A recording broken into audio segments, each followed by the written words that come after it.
कैसी तेरी खुदगर्जी पार्ट 25। अभिमन्यु वंश के पास आकर वंश और कनक के हाथों को देखते हुए कहा, हर क्रिमिनल को एक मौका मिलता है अपनी फैमिली से मिलने को। तुम कनक को नहीं रोक सकते। कनक को पूरा हक है अपने पापा से मिलने का। उसे कंट्रोल करना बंद करो एजेंट वंश। वंश कुछ कहता उससे पहले विक्रम चौहान वंश के पास आकर अभिमन्यु को देखते हुए कहा, हेलो बेटा, उम्मीद नहीं थी कि तुम भी यहाँ आओगे। अभिमन्यु ने तंज कसते हुए कहा, जब एक क्रिमिनल दूसरे क्रिमिनल को सजा देने आ सकता है तो एक शरीफ इंसान तो एक क्रिमिनल को सजा पाते देख ही सकता है ना मिस्टर विक्रम चौहान। अभिमन्यु को खुद से इस तरह बात करते देख विक्रम चौहान ने अभिमन्यु से कहा, तुम बिल्कुल भी नहीं बदले, अभी भी उतने ही बदतमीज हो। अभिमन्यु विक्रम चौहान को देखते हुए कहा, आप भी नहीं बदले, आप भी अभी भी बहुत सेल्फिश है, सिर्फ अपने बारे में सोचते हैं। खैर यह सब बातें छोड़े और अपने एजेंट से कहिए कि मेरे फ्रेंड को उसके पापा से मिलने दे, वरना हो सकता है जैसे कुछ साल पहले एक बेटे ने अपने बाप को छोड़ दिया, आज एक बेटी अपने बाप के लिए आप सबके खिलाफ हो जाए। वंश अभिमन्यु के सामने खड़े होते हुए कहा, जो बात करनी है मुझसे करो, मुझ पर किसी का ऑर्डर नहीं चलता। मैं अपने वाइफ को नहीं मिलाना चाहता एक क्रिमिनल से, तो तुम्हें क्यों प्रॉब्लम हो रही है। अभिमन्यु कनक के हाथों से वंश के हाथ को छुड़ाते हुए कनक को साइड करते हुए वंश की आंखों में आंखें डालकर वंश से कहा, तुम्हारी वाइफ होने से पहले वह एक बेटी थी और मिस्टर गोयल क्रिमिनल होने से पहले एक पिता है। यह उनका आखिरी बार मिलना है। तुम्हारे अंदर दिल है कि नहीं। वंश अभिमन्यु को घूरते हुए कहा, नहीं, मेरे अंदर दिल नहीं है, होता तो मैं इतना पत्थर नहीं होता। मैंने एक बार जो कह दिया वह कह दिया। मेरी वाइफ मेरी बहन के कातिल से नहीं मिलेगी तो मतलब नहीं मिलेगी, और अगर तुम मेरे और मेरी बीवी के बीच आए ना तो आज एक नहीं बल्कि 2 एनकाउंटर हो जाएंगे। इसे मेरी धमकी मत समझना, अपनी औकात में रहो और मेरी वाइफ से दूर रहो। तभी मानसी जी वंश के सामने खड़ी होते हुए वंश से कहा, माइंड योर लैंग्वेज एजेंट वंश। एक एजेंट होते हुए तुम्हें बात करने का तरीका नहीं है। तुम मेरे बेटे से ऐसे बात नहीं कर सकते। और अभिमन्यु ने कुछ गलत नहीं कहा है। कनक को पूरा राइट है अपने डैड से आखिरी बार मिलने का, और मिस्टर गोयल की आखिरी विश भी यही है कि वह आखिरी बार अपने दोनों बच्चे से मिलना चाहते हैं। हर क्रिमिनल की उनकी आखिरी विश पूरी की जाती है, तो मिस्टर गोयल की क्यों नहीं। वंश मानसी जी को देखते हुए कहा, मैं नहीं जानता आपका और कनक का क्या रिश्ता है और मुझे जानना भी नहीं है, लेकिन मेरी बात ध्यान से सुनिए। आज के बाद आप या आपका बेटा मेरी वाइफ के आसपास भी नहीं दिखना चाहिए, क्योंकि मैं किसी पर भरोसा नहीं करता। क्या भरोसा, आप लोग भी गद्दार हो। वंश ने इतना ही कहा था कि अभिमन्यु वंश को देखते हुए चिल्लाते हुए कहा, मिस्टर वंशराय सिंघानिया, लिमिट में रहो, वरना मैं भी भूल जाऊंगा कि तुम कौन हो। कहीं 2 नहीं बल्कि 3 एनकाउंटर न हो जाए, समझे तुम। कनक उन दोनों को देखते हुए चिल्लाते हुए कहा, बस करो तुम दोनों, मेरे लिए लड़ना बंद करो। जिन्हें मेरे लिए लड़ना चाहिए था उन्होंने मुझे टॉर्चर की दुनिया में धकेल दिया। तुम दोनों एक दूसरे से लड़कर मेरी फिक्र करके क्या बताना चाहते हो। तुम दोनों को मेरी फिक्र है? नहीं, तुम दोनों को मुझसे मतलब है, इसलिए तुम दोनों मेरे लिए लड़ रहे हो। क्योंकि हार्ड डिस्क का पासवर्ड चाहिए तो भूल जाओ कि मैं तुम लोगों को कोई पासवर्ड देने वाली हूँ। कनक जैसे ही आगे बढ़ने को हुई, वंश दोबारा से कनक की कलाई पकड़ते हुए कहा, मैंने तुम्हें क्या कहा, सुनाई नहीं दिया? तुम मिस्टर धनराज से नहीं मिलोगी। कनक वंश के हाथों को झटकते हुए वंश से कहा, बस बहुत हुआ। मेरी जिंदगी का फैसला करने का हक मैंने किसी को नहीं दिया है, आपको भी नहीं। इतना कहकर कनक अपने भारी कदमों से अपने डैड की तरफ जाने लगी। मिस्टर धनराज गोयल अपने बेटे को गले लगाए हुए फपक कर रो रहे थे। उनकी लालच ने उन्हें कहाँ से कहाँ लाकर खड़ा कर दिया था। उन्होंने इतना पैसा कमाया, इतना सब कुछ हासिल किया, लेकिन उनके हाथ कुछ नहीं आया। आज वह मौत के दरवाजे पर खड़े हैं। एक 14 साल के बेटे और 20 साल की बेटी को अकेला इस दुनिया में छोड़कर जाने वाले हैं। कनक अंकित के पीछे खड़े होते हुए अंकित के व्हील चेयर को पकड़कर कहा, आप तो जा रहे हैं मिस्टर गोयल, लेकिन हम सबकी ज़िंदगी को जहन्नुम बना दिया है। अंकित जो कभी वह रिस्पेक्ट नहीं मिलेगी जो वह डिजर्व कर रहा था। हमेशा उसके सरनेम के पीछे यही लगेगा कि अंकित एक ऐसे बाप का बेटा है जिसके बाप लड़कियों को बेचते थे, ड्रग सप्लाई करते थे। आप तो चले जाएंगे, लेकिन आपके की गई हर गलती की सज़ा हमें मिलेगी। आपको पता है आपने अपने लालच में क्या क्या किया है। आप अपनी वाइफ और मेरी मॉम को मार डाला, आपने वंश सर की बहन को मार डाला, कितने लोगों की आपने ज़िंदगी बर्बाद की जिनकी कोई गिनती ही नहीं है। क्यों? बस कुछ पैसों के लिए इस मुंबई शहर पर राज करना चाहते थे ना। देखिए, आज आधा मुंबई शहर आपकी मौत का इंतज़ार कर रहा है। क्या मिला आपको यह सब करके? मेरी और अंकित की ज़िंदगी बर्बाद कर दी। एक बाप अपने बच्चों के लिए कितनी मुश्किलों का सामना करता है ताकि वह अपने बच्चों को अच्छी ज़िंदगी दे सके, लेकिन आपने हमें अच्छी ज़िंदगी नहीं बल्कि हमारी ज़िंदगी को ख़राब कर दिया। आपने मुश्किलों का सामना नहीं किया, आपने हमारी मुश्किलें बढ़ा दी। कनक की बातें सुन अंकित हैरान था। कनक ने अभी तक अंकित को कुछ भी नहीं बताया था। अंकित अपने डैड के हाथों को पकड़ते हुए कहा, दी क्या कह रही है डैड? और वो आपको डैड क्यों नहीं बुला रही है? क्या सच में आपने मम्मा को मारा है? मिस्टर गोयल ने अपने बेटे के गाल पर हाथ रखते हुए कहा, कनक ने जो भी कहा है बिल्कुल सही कहा है। अंकित, मैंने जो गलती की है वह गलती कभी तुम मत करना। तुम कनक को वह प्यार देना जो वह डिजर्व करती है। उस पर कभी कोई ज़बरदस्ती मत करना। वादा करो अंकित, तुम अपनी बहन का ख्याल रखोगे। कनक की आंखों से आंसू गिर रहा था। कनक ने अंकित से कहा, अब तुम्हें जाना चाहिए अंकित, क्योंकि डैड को उनके गलत कामों की सज़ा मिलने वाली है। अंकित रो रहा था। उसने रोते हुए कहा, हम कैसे रहेंगे? मम्मा के जाने के बाद तो हमें डैड ने संभाला था। कनक अंकित के सामने घुटने पर बैठते हुए कहा, मैं हूं ना तुम्हारे साथ और हमेशा रहूंगी। कनक ने लूसा से कहा, लूसा, अंकित को लेकर जाओ यहाँ से। अंकित जाना नहीं चाहता था, वह बहुत ज़्यादा रो रहा था। लूसा अंकित को वहाँ से लेकर चली गई। कनक अपने डैड को बिना पलके झपकाए देख रही थी। वह अपने डैड को ऐसे देख रही थी जैसे वह अपने डैड को अपनी आंखों में कैद कर लेना चाहती हो। मिस्टर गोयल जैसे ही कनक को गले लगाया, सभी ऑफिसर ने उनकी तरफ अपनी गन पॉइंट कर दी। उन्हें लगा कि वह कनक पर अटैक करेंगे। मिस्टर गोयल कनक को गले लगाकर कहा, एक बात हमेशा याद रखना लाडो, इस दुनिया में भरोसे के काबिल कोई नहीं होता, ना प्यार और ना ही कोई रिश्ता। और एक यह बात भी याद रखना, इस दुनिया में पैसे से बड़ी कोई चीज़ नहीं है। जिसके पास पैसा और पावर होता है, लोग उसी की सुनते हैं, उसी की इज्जत करते हैं। जिसके पास पैसा और पावर नहीं, उसे लोग कीड़े की तरह मसल देते हैं। कनक के आंखों से आंसू अपने आप बह रहे थे। मिस्टर गोयल कनक से दूर हो गए। वंश अपने हाथों में गन लिए हुए मिस्टर गोयल के सामने खड़ा हो गया। मिस्टर गोयल पर इस वक्त सभी ऑफिसर ने अपनी गन पॉइंट की थी। कनक पीछे जाने लगी तो वंश कनक के हाथ को पकड़कर कनक को बिल्कुल अपने साइड में खड़ा करते हुए कहा, कहाँ जा रही हो छोटे खरगोश? तुम एजेंट की वाइफ होते हुए तुम्हें अपने हस्बैंड के साथ खड़ा होना चाहिए। कनक ने जैसे ही अपनी आंखें बंद की और उसकी आंखों से आंसू निकलकर जमीन पर गिरा, तभी वंश ने मिस्टर गोयल पर गन चला दी। एक एक कर सभी ऑफिसर मिस्टर धनराज गोयल पर गन चलाने लगे। वह मंजर इतना दर्दनाक था कि किसी की भी रूह कांप जाए। कनक आंख बंद किए हुए खड़ी रही। उसकी आंखें बंद थी, लेकिन आंसू अपने आप उन आंखों से गिर रहा था। कनक गोलियों की आवाज़ बर्दाश्त नहीं कर पा रही थी। उसने अपने कानों पर हाथ रख लिया। मिस्टर गोयल जमीन पर गिरे पड़े थे। उनके चारों तरफ खून था। कनक ने जब अपनी आंखें खोली तो अपने डैड के डेड बॉडी देख वह पूरी तरह से टूट गई। उसे इतना बड़ा शॉक लगा कि वह अपने घुटनों पर बैठ गई। वह बस बिना पलके झपकाए अपने डैड की डेड बॉडी को देख रही थी।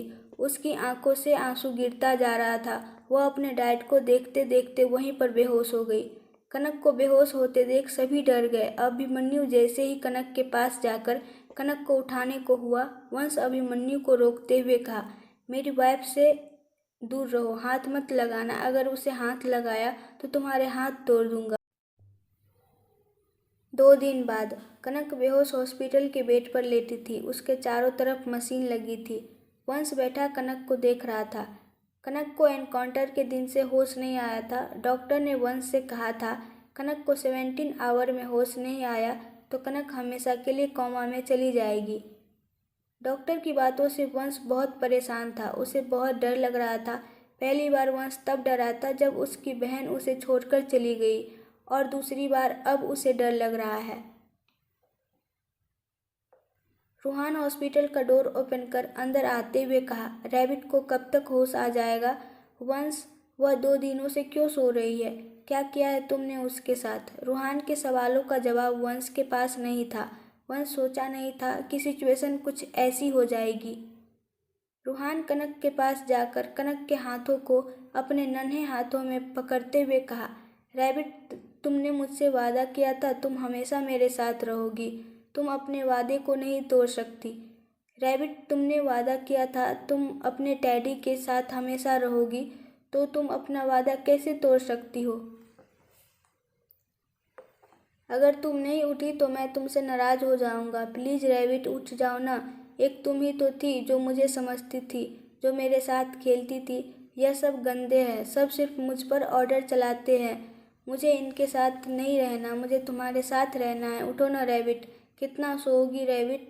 अच्छे रैबिट इस तरह नहीं सोते। वंश रूहान के शोल्डर पर जैसे ही पकड़ने को हुआ, रूहान वंश के हाथों को झटकते हुए कहा, मत पकड़ो मुझे, तुम बहुत गंदे हो। तुमने कभी रैबिट से प्यार नहीं किया, हमेशा उस पर गुस्सा करते रहते थे। देखो रैबिट तुमसे नाराज होकर सो गई है। तुम बिल्कुल उसी तरह हो जैसे स्नो वाइट की माँ थी, जिसने कभी अपनी बेटी से प्यार नहीं किया। तुमने भी कभी रैबिट से प्यार नहीं किया और आज तुमने उसे हमेशा के लिए सुला दिया। लेकिन स्नो वाइट के लिए प्रिंस आया था, क्या मेरे रैबिट के लिए भी कोई प्रिंस आएगा? रूहान की बातों से वंश को गुस्सा आ गया। वह रूहान के शोल्डर को कसकर पकड़ते हुए कहा, तुम्हारी रैबिट का प्रिंस मैं ही हूँ। उसके लाइफ में कोई और प्रिंस नहीं आएगा। अगर तुम्हारी रैबिट को कोई होश में ला सकता है तो वह मैं हूँ और कोई नहीं, समझे तुम? और तुम्हारी रैबिट को कुछ नहीं हुआ है तो इसलिए बच्चों की तरह रोना बंद करो। मैंने तुमसे क्या कहा था रूहान? चाहे प्रॉब्लम कितनी भी बड़ी हो, तुम्हें कभी डरना नहीं है, कभी रोना नहीं है। हमेशा प्रॉब्लम की आंखों में आंखें डालकर उसे फेस करना है। तो आज तुम इतना कमज़ोर क्यों पड़ रहे हो? तुम वंशराय सिंघानिया के बेटे हो, डरपोक नहीं हो सकते। रूहान अपनी आंसू भरी आंखों से वंश की आंखों में देखते हुए कहा, मैं आपका बेटा नहीं हूँ, मैं अपने रैबिट का टैडी हूँ। आपने कभी मुझसे प्यार नहीं किया, आप हमेशा मुझे इमोशनलेस बच्चे बनाते रहे। मैं छोटा सा बच्चा हूँ, कोई रोबोट नहीं जो आपके हर ऑर्डर को फॉलो करूँगा। अगर आप ऐसे ही रहे तो एक दिन रैबिट आपको छोड़कर चली जाएगी, फिर कभी वापस नहीं आएगी। मैं भी रैबिट के साथ हमेशा के लिए चला जाऊंगा। आप बहुत ही घमंडी और रूड इंसान हो। मुझे नहीं पता मेरी मम्मा ने आपको कैसे बर्दाश्त किया होगा। इतना कहकर रूहान अपने शोल्डर से वंश के हाथ को झटकते हुए कहा, आई हेट यू वंश। इतना कहकर रूहान दौड़ते हुए रूम से बाहर चला गया। रूहान की बातें वंश के कानों में गूंज रही थी। वह उन दोनों से ही बहुत प्यार करता था, लेकिन वह अपनी फीलिंग को सबकी तरह एक्सप्रेस नहीं कर पाता था और शायद यही उसकी सबसे बड़ी कमजोरी थी। वंश कनक को देखते हुए कहा, जैसे मैंने तुम्हारा सब कुछ छीन लिया, तुमने भी मेरा सब कुछ छीन लिया मुझसे। छोटे खरगोश दी के जाने के बाद एक रूहान ही था जिसके लिए मैं अब तक जिंदा था। आज उसे भी तुम्हारी वजह से मुझसे नफरत हो रही है। छोटे खरगोश, आखिर तुम में ऐसा क्या है, तुम सबको अपना बना लेती हो? मैं भी तुमसे बहुत भागता रहा, सोचता रहा कि तुम्हारे करीब नहीं आऊँगा, तुमसे नफरत करूँगा, तुम्हें टॉर्चर करूँगा। आखिर मैं भी हार गया, मुझे भी तुमसे। इतना कहकर वंश रुक गया। उसने गहरी सांस लेते हुए कहा, और मुझे तुमसे प्यार हो गया। मुझे तुमसे अपने प्यार का बहुत पहले एहसास हो गया था, लेकिन मैं उसे मानना नहीं चाहता था, क्योंकि प्यार इंसानों की सबसे बड़ी कमजोरी होती है। प्यार इंसानों को तोड़ देता है। प्यार एक ऐसी बीमारी है जो इंसानों को अंदर ही अंदर खोखला कर देती है, और मैं इस बीमारी को गले नहीं लगाना चाहता था। लेकिन तुम्हारी जिद, तुम्हारे बचपने और तुम्हारे प्यार ने मेरे दिल में जगह बना ली है। कब तुम मेरा सुकून और मेरा जुनून बन गई मैं भी नहीं जानता। बस दिल करता है कि तुम सिर्फ मेरी बनकर रहो, तुम्हारी तरफ कोई आंख उठाकर नहीं देखे। जब तुम्हारी तरफ कोई देखता है तो इस दिल में आग लग जाती है और मन करता है कि इस दिल में लगी आग से सबको जला दूं। छोटे खरगोश, अब तो मुझसे नाराजगी छोड़ दो, होश में आ जाओ। मैं 2 रातों से सोया नहीं हूँ। मैं तुम्हारी बाहों में सोना चाहता हूँ, तुमसे प्यार करना चाहता हूँ, पूरी दुनिया के सामने यह बताना चाहता हूँ कि मैं उस लड़की से इतना प्यार करने लगा हूँ जो मेरे पीछे पागलों की तरह भागती थी, मुझसे बिना किसी उम्मीद से प्यार करती थी। उससे मुझसे कोई उम्मीद नहीं थी कि मैं उससे प्यार करूँगा भी कि नहीं। उठ जाओ ना छोटे खरगोश, हम सबको तुम्हारे होश में आने का इंतजार है। अंकित तुमसे मिलना चाहता है। रोहन तुम्हारे साथ खेलना चाहता है और मैं तुम्हारी गोद में सोना चाहता हूँ। मेरी गलतियों की इतनी बड़ी सज़ा तो मत दो। मैं मानता हूँ मैंने तुम्हें बहुत दर्द दिया है, लेकिन तुम इस तरह सोकर मुझे दर्द मत दो। होश में आ जाओ छोटे खरगोश। मैं तुमसे पागलों की तरह प्यार करना चाहता हूँ। मैं तुम्हें सिंघानिया बिला की रानी बनाकर रखना चाहता हूँ। तुम्हारी छोटी से छोटी विश को पूरा करना चाहता हूँ, कि नई शुरुआत करना चाहता हूँ। होश में आ जाओ छोटे खरगोश, मुझे तुम्हारी ज़रूरत है। यह सब कहते हुए वंश की आंखों में आंसू था। उसने अपने प्यार का इजहार करने में बहुत देर कर दी थी। लोग सही कहते हैं, कुछ चीज़ों का एहसास हमें तब होता है जब वो हमसे दूर हो जाती है। वंश कनक के हाथों को पकड़कर बैठा था। उसे एहसास हुआ कि कनक के हाथ मूवमेंट कर रहे हैं। उसने जब कनक को देखा तो कनक अपनी आंखें धीरे धीरे खोल रही थी। वंश कनक को होश में आते देख बहुत ही ज़्यादा खुश हो गया। कनक ने अपनी आंखें खोली तो अपने सामने वंश को देख उसकी आंखें बिल्कुल लाल हो गई। उसके चेहरे पर कोई एक्सप्रेशन नहीं था। कनक बेड से उठने की कोशिश करने लगी, लेकिन वह उठ नहीं पा रही थी।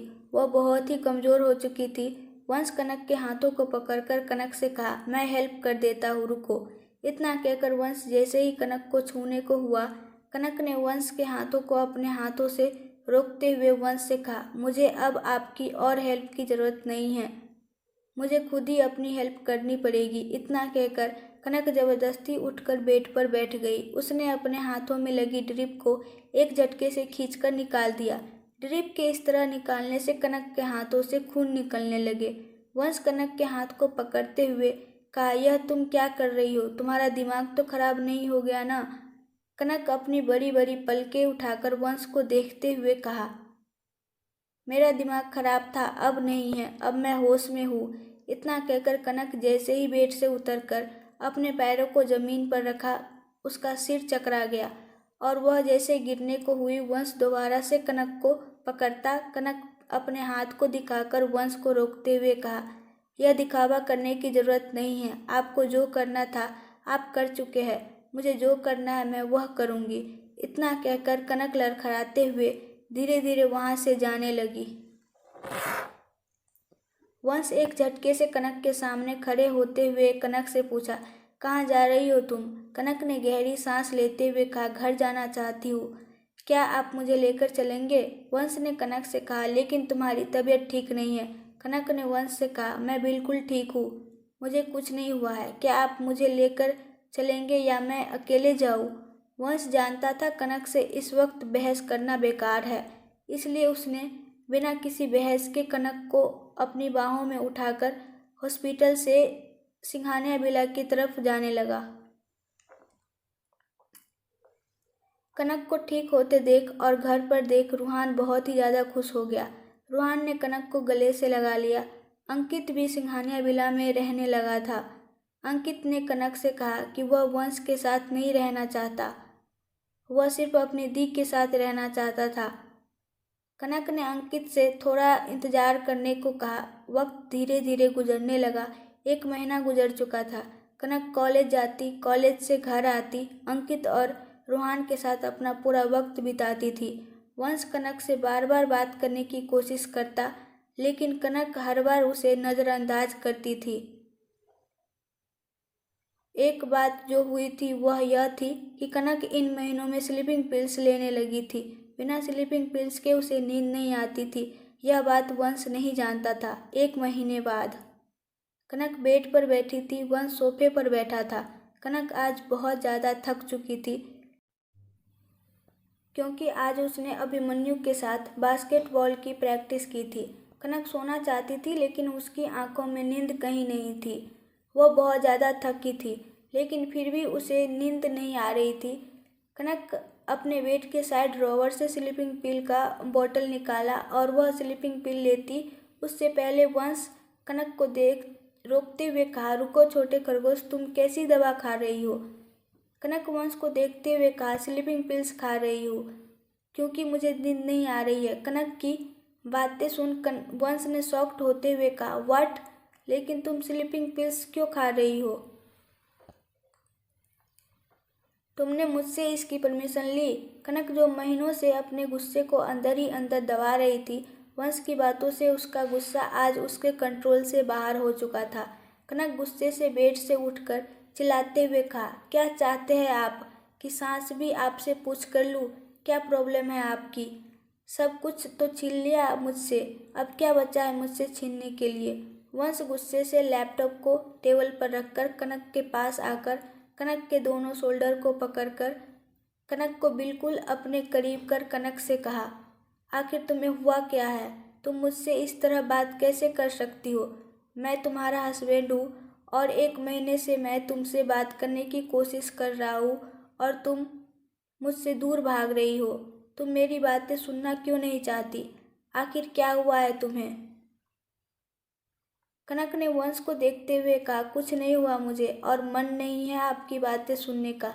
आपकी बातें क्या, मैं आपकी शक्ल भी देखना नहीं चाहती। आपको पता है, मैं सच में बहुत बेवकूफ़ थी। आपने बिल्कुल सही कहा था मुझे कि मैं बहुत इमेच्योर हूँ, मुझ में अकल नहीं है। लेकिन 3 दिन बेहोश होने के बाद जब मुझे होश आया, तब मुझे एहसास हुआ कि मैं अपने प्यार में इतनी अंधी हो गई थी कि मैंने अपने प्यार में गलत और सही का फर्क नहीं किया। मैं प्यार के लिए भागती रही, आपके पीछे, आपकी हर गलती को माफ़ करती रही। मुझे लगता रहा कि शायद आप जो कर रहे हैं वह सही है, पर मैं गलत थी। किसी और की गलती की सज़ा मैं क्यों काटूं? मैंने बहुत बड़ी गलती की। मैंने अपने बाप के किए गए गुनाहों की सज़ा खुद काटने की कोशिश की और आज मैं यहाँ अकेले खड़ी हूँ। मुझे नहीं पता था आप दोनों से प्यार करने की कीमत मुझे इतनी बड़ी चुकानी पड़ेगी। आपको पता है मुझे आज से पहले क्या लगता था? प्यार हर दर्द की दवा है। लेकिन जब मैंने प्यार किया और मुझे दर्द के सिवा प्यार में कुछ नहीं मिला, तब मुझे समझ में आया कि प्यार हर दर्द का मरहम नहीं होता, बल्कि प्यार ही दर्द होता है। इसलिए बस बहुत हुआ, प्यार की कहानी ख़त्म, बदला ख़त्म और हमारे बीच का रिश्ता भी। हमारे बीच रिश्ता इसलिए जुड़ा था ताकि आप अपने बदले को पूरा कर सके, ताकि आप अपने बहन के कातिल को मार सके। और आपने वह सब कर लिया। मैं भी अब इस कहानी से बहुत थक चुकी हूँ, इसलिए मैंने फैसला किया है, मैं अंकित के साथ यह घर छोड़कर जा रही हूँ और आज से अभी से मेरा आपसे कोई रिश्ता नहीं है। मैं भूल जाऊंगी कि मैंने कभी किसी से प्यार किया था। मेरे अंदर अब आपके लिए प्यार नहीं बचा है। मैं यह भी भूल जाऊंगी कि मैं आपसे कभी मिली थी। मैं अंकित को लेकर देहरादून जा रही हूँ। मैं अपनी स्टडी आगे से वहीं कंटिन्यू करूँगी। उम्मीद करती हूँ आपका बदला पूरा हो गया होगा। इतना कहकर कनक जैसे ही जाने को हुई, वंश कनक के हाथों को पकड़कर एक झटके से कनक को दीवार में सटाकर दोनों हाथों को अपने हाथों में पकड़कर कहा, बकवास बंद करो अपनी। छोटे खरगोश, तुम्हें लगता है मैं तुम्हें अपने से दूर जाने दूंगा? जब मैं तुमसे नफरत करता था, तब मैंने तुम्हें खुद से दूर नहीं जाने दिया। अब जब मैं तुमसे प्यार करने लगा हूँ तो मैं तुम्हें खुद से दूर कैसे जाने दूंगा? कनक वंश की तरफ से अपना मुंह फेरते हुए कहा, आप किसी से प्यार नहीं कर सकते। प्यार होता क्या है यह आप जानते भी नहीं हैं, इसलिए प्यार करना बंद कीजिए। मेरे साथ खेलना बंद कीजिए, मैं कोई खिलौना नहीं हूँ। वंश अपने एक हाथ में कनक के दोनों हाथों को पकड़कर अपने दूसरे हाथ से कनक के जबड़े को पकड़कर अपने सामने कर कहा, तुम खिलौना नहीं, मेरी सनक हो।